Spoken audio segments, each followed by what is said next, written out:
Welcome learners to the platform of Unlocking Wits.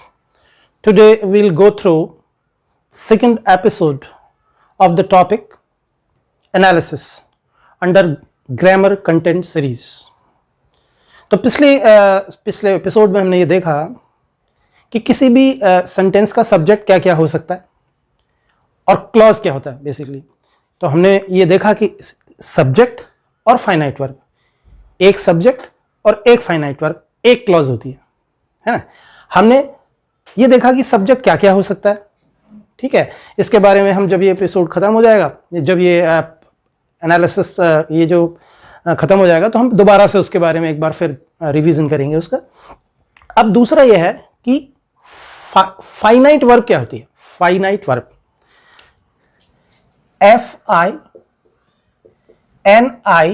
FINITE, finite, VERB, finite verb.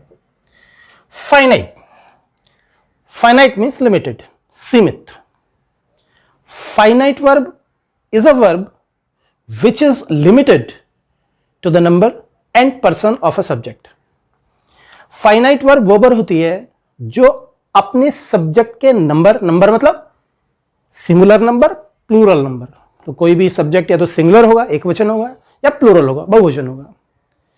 Number 3 होते हैं grammar में. 3 number होते हैं. Person. Number 2 होते हैं singular number, plural number. Person 3 होते हैं. First person I, we. I और इसके साथ I, my, me, myself. We, our, ours, us, ourself. ये है first person. Second person you, your, yours, you, yourself, yourselves. ये second person है. Third person he, she, it, they और सारे noun third person होते हैं. तो जब मैं ये बोल रहा हूं आपसे कि फाइनाइट वर्ब वो वर्ब होती है जो अपने सब्जेक्ट के नंबर और पर्सन के अनुसार ही रहती है. Finite verb always agrees with the number and person of the subject. तो फाइनाइट वर्ब होती है. एनालिसिस की दृष्टि से वर्ब 2 प्रकार की होती है. एक फाइनाइट वर्ब, दूसरा एब्सोल्यूट वर्ब. अब फाइनाइट वर्ब, जैसे कि मैंने आपको बताया कि finite verb is limited. Finite verb is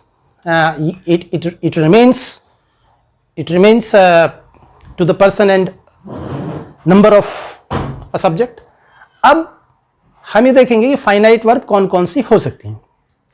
number 1 देखिए, first form of verb is a finite verb. First form of verb is not always a finite verb, but first form of verb is a finite verb in affirmative sentence of present indefinite tense, or otherwise it is not a finite verb. So the first form of verb we call it plural form of verb. कोई भी verb की first form होती है तो वो plural form of होती है. जैसे हम कहें स्टडी मतलब क्या होता है? पढ़ते हैं. स्टडी, पढ़ते हैं. Because study is plural form of verb. The first form of verb is always plural form of verb in affirmative sentence of present indefinite tense, or otherwise it is not a finite verb. ठीक है. Second, first form of verb s and es, it is also a finite verb. Third, all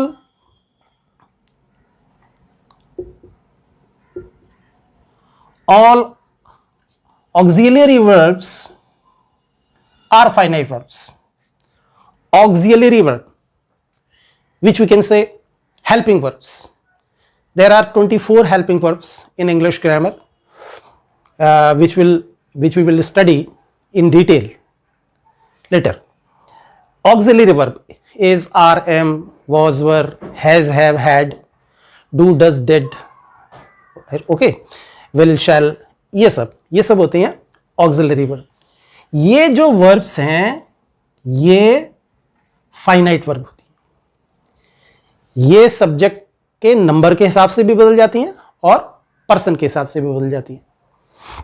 ठीक है, जैसे बहुवचन में वो अलग होंगी. जैसे ये है, मान लिया हम कहें दे गो.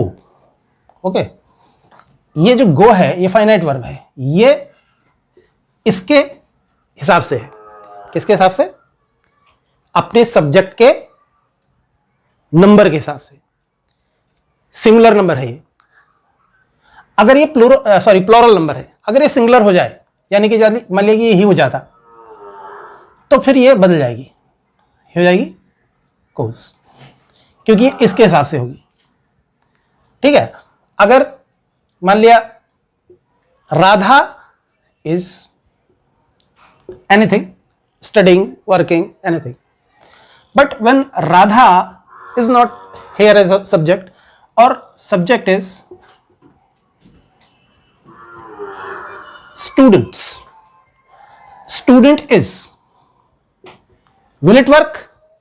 No, it will not work, because here is does not agree with its subject. Are is right, because are agrees to its subject.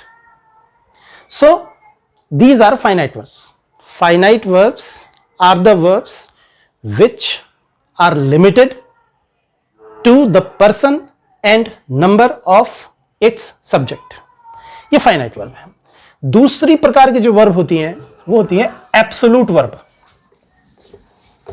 Okay, तो ये तो फाइनाइट वर्ब आपने देख लिया. ये एब्सोल्यूट वर्ब तो एक एडिशनल मैं बताऊंगा आपको. तो क्लॉज क्या होता है? Clause is a part of sentence which includes a subject and a finite verb. तो ये आपको क्लॉज का पता हो गया कि क्लॉज क्या होता है. उसमें एक सब्जेक्ट होगा और एक फाइनाइट वर्ब होगी. ठीक है, और सब्जेक्ट क्या क्या होगा वो मैंने आपको बताया. उसमें कुछ एडिशनल बात यह है कि कुछ लोग जो ग्रामर के जानकार हैं वो कहते हैं ये ज्यादा आसान होगा कि जो काम करता है वो सब्जेक्ट होता है, या जिसके ऊपर काम होता है वो भी सब्जेक्ट होता है. जो काम करता है ना, द नाउन, द प्रोनाउन और what ever that works, that operates the verb, जो क्रिया को करता है वो सब्जेक्ट होता है, वो एक्टिव सब्जेक्ट होता है. या फिर क्रिया जिसके ऊपर काम कर रही होती है वो भी सब्जेक्ट हो सकता है, लेकिन वो पैसिव सब्जेक्ट होता है. ऐसा भी बताया जाता है.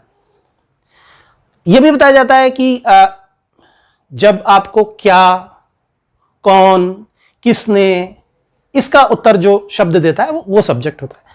तो ये सब सब्जेक्ट के बारे में डिस्क्रिप्शंस हैं. लेकिन मैंने आपको जो शुरू में बताया था उस बात पर आपको ज्यादा ध्यान देने की जरूरत है कि कोई नाउन सब्जेक्ट हो सकता है, प्रोनाउन हो सकता है और जीरेंड हो सकता है.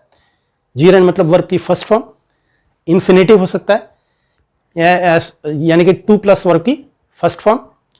और कोई फ्रेज हो सकता है या कोई सेंटेंस हो सकता है. सेंटेंस भी सब्जेक्ट हो सकता है, ये भी मैंने पहले आपको पहले एपिसोड में बता दिया था. और क्लॉज भी हो सकता है. फाइनाइट वर्ब के बारे में मैंने आपको बता दिया. फाइनाइट वर्ब वो वर्ब होती है जो अपने सब्जेक्ट के नंबर और पर्सन को एग्री करती है, उसके साथ सहमत होती है, उसके साथ सीमित होती है, उसके साथ फाइनाइट होती है. तो ये होती है. अब ये है दूसरा वर्ब. मैं थोड़ा सा आपको बता रहा हूं, ये भी आपके इसमें काम आ सकता है. वो है एब्सोल्यूट वर्ब. ये होती है एब्सोल्यूट वर्ब. ठीक है, absolute verb is an independent verb. It does not care for subject. Whatever the subject is, it remains independent in its nature. ये स्वतंत्र होती है, ये सब्जेक्ट की परवाह नहीं करती है. वो ही हो, शी हो, दे हो, कुछ हो, वो एब्सोल्यूट रहती है. निरंकुश होता है वैसे एब्सोल्यूट का मतलब, लेकिन हम निरंकुश शब्द पे नहीं जाएंगे ग्रामर में. हम उससे कहेंगे कि वो स्वतंत्र होती है, यानी कि वो सब्जेक्ट की बंदिश में नहीं होती है. ठीक है, जैसे she is playing, they are playing, I am playing, एक जगह एम है, वो आई के साथ लिमिटेड है, वो फाइनाइट वर्ब है। शी इज प्लेइंग, वो इज है, शी के साथ लिमिटेड है, वो सिंगुलर है, तो वो भी एक तरह वो भी फाइनाइट वर्ब है। दे आर प्लेइंग, तो वो आर है, दे के साथ लिमिटेड है, प्लूरल के साथ, तो वो भी फाइनाइट है। But playing, whether it is they, whether it is I, whether it is she, or whether it is anything, playing remains the same. Okay, it is independent from subject. So what absolute verb remains independent from subject? ठीक है, there are some kind of absolute verb. First, you see, first form of verb is an absolute verb. Okay, first form of verb is finite verb in the affirmative sentence of present indefinite tense, where it works as a plural verb, or otherwise first form of verb is associated with its auxiliary verb.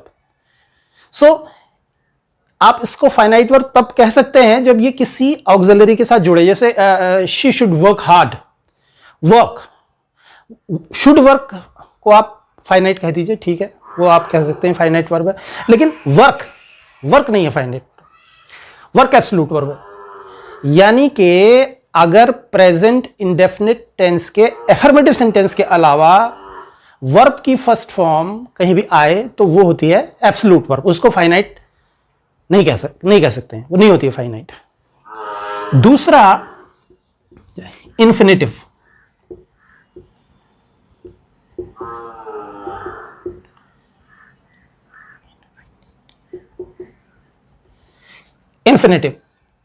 Infinitive verb भी absolute verb होती है, यानी कि two plus verb की first form.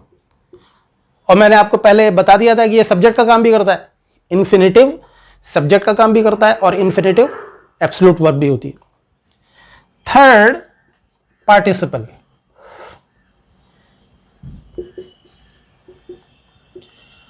Participle भी absolute verb है। अब participle तीन होते हैं, ए प्रेजेंट पार्टिसिपल, प्रेजेंट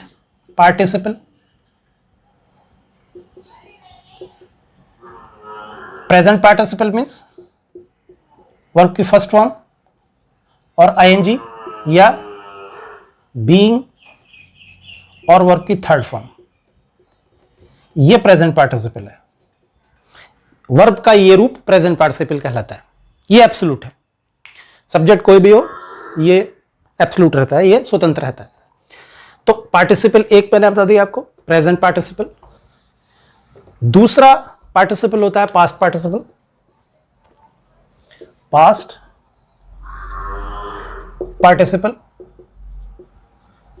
और पास्ट पार्टिसिपल मतलब थर्ड फॉर्म ऑफ वर्ब, ये पास्ट पार्टिसिपल है। तीसरा होता है perfect participle,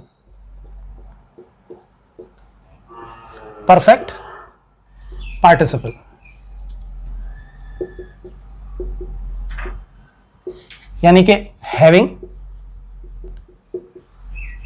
and third form of verb या